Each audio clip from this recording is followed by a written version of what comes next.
Bienvenue sur Feng Shui Flow, le podcast qui met du Feng Shui dans ta vie.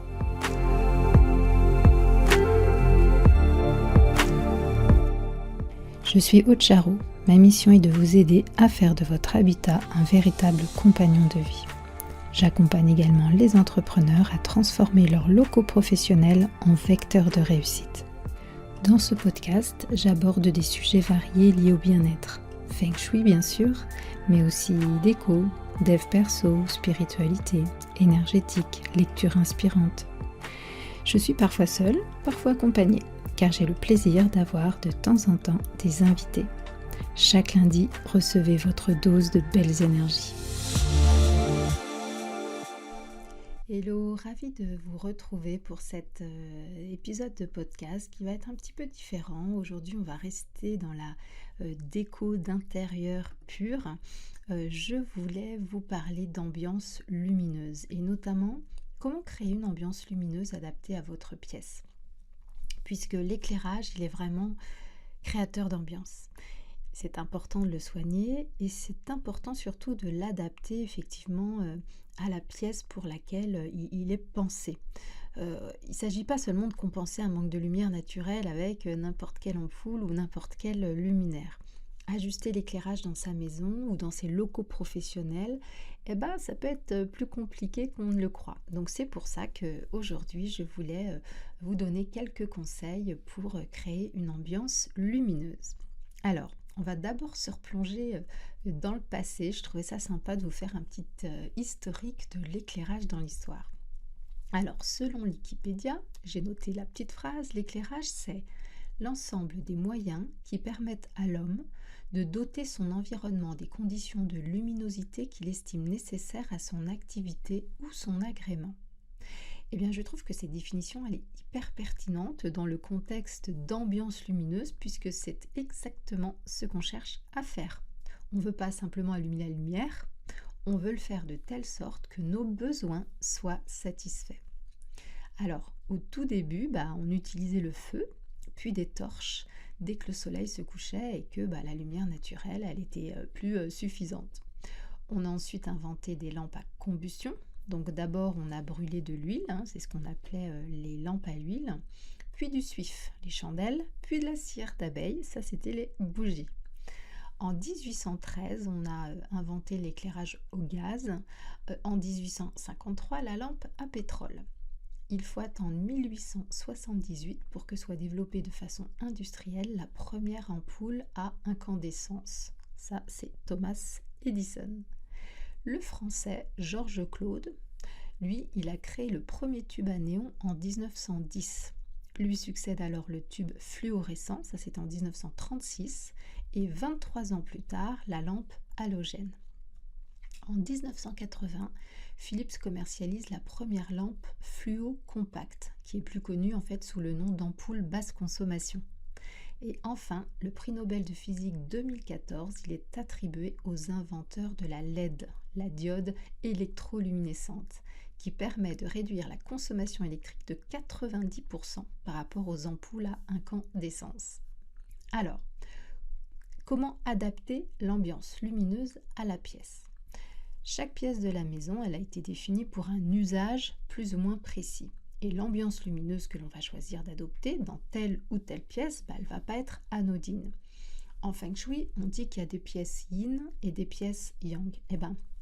Pour une pièce yin, on choisit un éclairage yin, pour une pièce yang, un éclairage yang. Donc par exemple, pour la chambre, on va choisir de préférence une ambiance lumineuse, tamisée et relaxante. La cuisine, quant à elle, pourra se permettre un petit peu plus de lumière, de même que la salle à manger. Voyez ? Dans le séjour, l'éclairage il doit aussi être puissant, mais c'est quand même une pièce dont l'usage peut varier au cours de la journée. Et donc c'est assez pertinent justement de varier les sources d'éclairage puisque le besoin n'est pas le même. Vous n'avez pas besoin en cours de la journée de la même quantité de lumière. Vous voyez, si vous avez besoin de, vous faites de la couture sur dans votre séjour au cours de la journée, vous avez besoin d'une lumière un peu puissante. Et puis le soir, vous êtes sur votre plaid en train de regarder une comédie romantique. Là, il vous faut une petite ambiance lumineuse qui soit plus tamisée. Donc c'est typiquement dans ce genre de pièce mixte qu'on va choisir un éclairage mixte. On va en reparler tout à l'heure. La salle de bain. Alors là, c'est vraiment une des pièces dans laquelle la lumière, elle doit éviter les zones d'ombre. Je ne sais pas si ça vous est déjà arrivé, notamment à l'hôtel ou chez des amis, d'essayer de vous maquiller dans une salle de bain où l'éclairage est pas foufou. On a juste envie d'aller se recoucher quand on regarde sa tête dans la glace. Surtout en hiver, puisque c'est vraiment une pièce qui est utilisée avant le lever ou après le coucher du soleil. À supposer qu'on ait une fenêtre, bien sûr, dans la salle de bain. Pour l'entrée, pour finir, là vraiment, moi je recommande d'avoir une ambiance lumineuse un peu chaleureuse, puisque quand je vous parle en feng shui du chi qu'on veut accueillir à la maison, eh bien on va dire que accueillir le chi et les visiteurs avec des belles énergies, ça se fait avec une ambiance lumineuse qui soit chaleureuse. Alors, je vous parlais d'éclairage mixte tout à l'heure, justement. Quand on fait des études de décoration d'intérieur, on nous parle d'éclairage général, d'éclairage direct et d'éclairage indirect. Alors, avant que les designers ne s'enthousiasment pour les luminaires, une pièce, en fait, elle pouvait être éclairée que grâce à une ampoule nue qui pendait au plafond. Puis, la lumière, elle a pris possession des objets et les sources lumineuses, en fait, alors ça peut être des lampes à poser, des lampadaires, des appliques, des suspensions, elles sont même parfois devenues de véritables œuvres d'art. On appelle éclairage général l'éclairage principal de la pièce. Donc c'est celui, en général, qui est commandé grâce aux interrupteurs qui se trouvent près de la porte d'entrée de la pièce. Donc, il correspond souvent aux plafonniers ou aux appliques. On peut aussi mieux soigner finalement l'ambiance lumineuse en ajoutant ce qu'on appelle un éclairage d'appoint. Donc c'est celui qui va venir ajouter ici et là pour créer justement une ambiance ou pour remplir un besoin. Donc cet éclairage-là, il peut être direct ou indirect. Alors, l'éclairage direct lui permet d'éclairer avec précision une zone délimitée. Donc, par exemple, dans votre chambre, si vous avez un bureau dans la chambre de votre ado, on va pouvoir ajouter une lampe sur le bureau, d'accord ? Dans la cuisine, ça va être des spots sous les meubles hauts qui pourront éclairer le plan de travail qui se trouve en dessous. Cet éclairage direct, c'est vraiment un éclairage fonctionnel, ok ? Ça peut aussi être un éclairage qu'on dit d'accent, c'est-à-dire qu'il est conçu pour mettre en valeur un objet, comme un tableau ou une œuvre d'art, vous voyez ? L'éclairage indirect, lui, il va éclairer des zones plus larges. C'est typiquement celui qu'on utilise justement pour créer une ambiance, puisqu'il crée moins de contraste que l'éclairage direct et du coup, c'est lui qui permet finalement d'équilibrer l'atmosphère. Et la lumière, elle est plus douce, elle est plus accueillante. Et c'est ce qu'on appelle l'éclairage mixte, c'est le fait de combiner justement tous ces éclairages de façon à créer l'ambiance lumineuse voulue, mais attention de ne pas oublier le côté pratique et fonctionnel. Comme je vous le disais, il n'y a rien de plus crispant qu'une salle de bain mal éclairée sous prétexte qu'on veut une ambiance cocooning. Alors, il y a quand même des petites questions à se poser parce que quand on se retrouve devant le rayon des luminaires et des ampoules dans notre grande surface de bricolage préférée, parfois on est un petit peu perdu. Alors, une fois que vous êtes décidé sur l'ambiance lumineuse, qu'elle répond à vos besoins, c'est assez facile de choisir le luminaire. Vous savez s'il vous faut une applique, une suspension, des spots encastrés, une lampe à poser, etc. Qu'en est-il de votre ampoule ? Alors, que souhaitez-vous éclairer et donc quel angle d'éclairage voulez-vous ? C'est indiqué sur les boîtes, sauf que parfois on ne regarde pas les boîtes. Alors, pour un éclairage direct sur un bel objet, par exemple, là vous allez choisir un angle serré, c'est-à-dire jusqu'à 25 degrés. Un angle qui est considéré moyen, ni trop fermé ni trop ouvert, va se situer entre 30 et 40 degrés. D'accord ? Et si vous voulez vraiment un éclairage général, là il faut prendre ce qu'on appelle un angle large et ça se situe 80-120 degrés. Ok. Ensuite, vous avez la notion de température de lumière. Est-ce que vous voulez une lumière plutôt chaude ou plutôt froide? Alors, l'unité de mesure, c'est le Kelvin.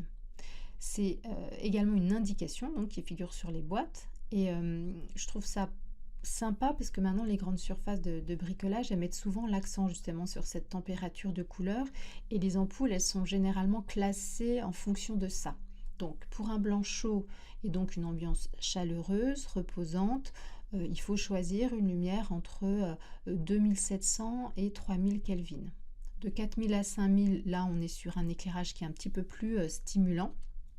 Et puis entre 5000 et 6000 Kelvin, c'est ce qu'on appelle le blanc froid, le blanc lumière du jour. Donc celui-là, il est plutôt utilisé dans les locaux professionnels ou pour les vitrines, ou si vous êtes blogueuse culinaire et que vous devez faire des photos, c'est vrai que ce genre d'ampoule, c'est assez pratique.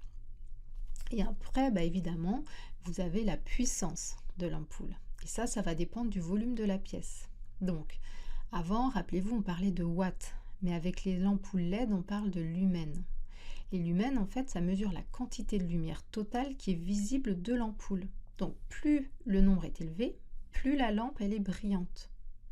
Une ampoule LED, par exemple, de 6,5 watts, elle produit une quantité de lumière équivalente à une ampoule halogène de 50 watts. Vous voyez, c'est pour ça qu'on ne peut plus vraiment raisonner en watts. Et le nombre de lux, ça indique le flux lumineux reçu par unité de surface. C'est ça qu'on utilise. En fait, les professionnels, ils utilisent ce qu'on appelle un luxmètre pour mesurer en fait l'éclairement lumineux.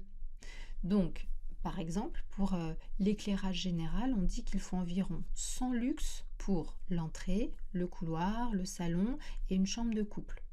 On compte 200 lux pour un escalier, 300 lux pour la cuisine, la salle de bain et la chambre d'enfant.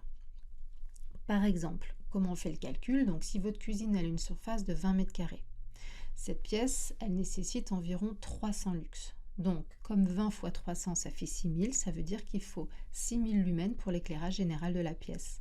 Et ça, vous pouvez l'obtenir en combinant plusieurs points lumineux, par exemple 6 ampoules LED de 1000 lumens. Voilà.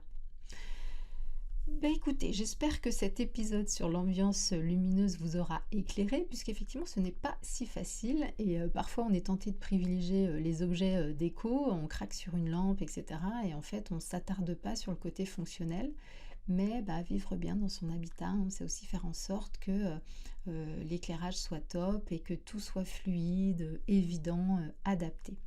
Donc si je voulais terminer par un petit conseil, je vous dirais de réfléchir en premier lieu à l'éclairage général en fonction de la pièce. Est-ce que c'est un séjour? Est-ce que c'est une chambre? Est-ce que c'est une cuisine?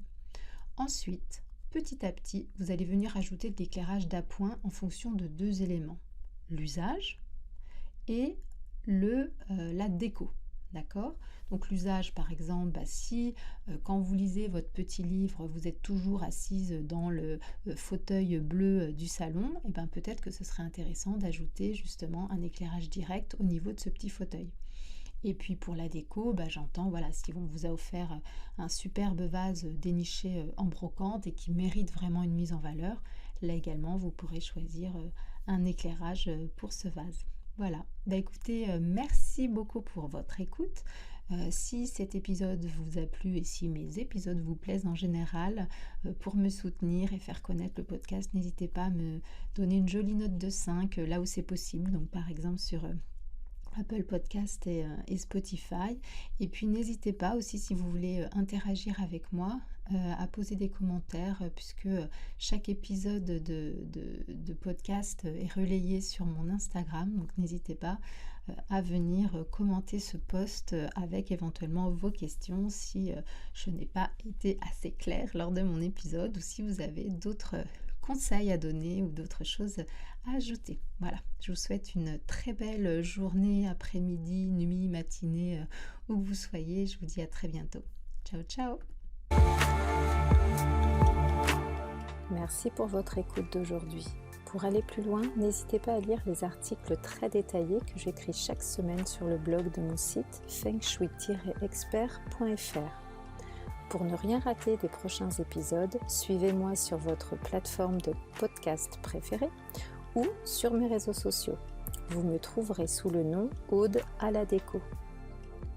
Merci beaucoup, à bientôt et d'ici là, restez dans le flow.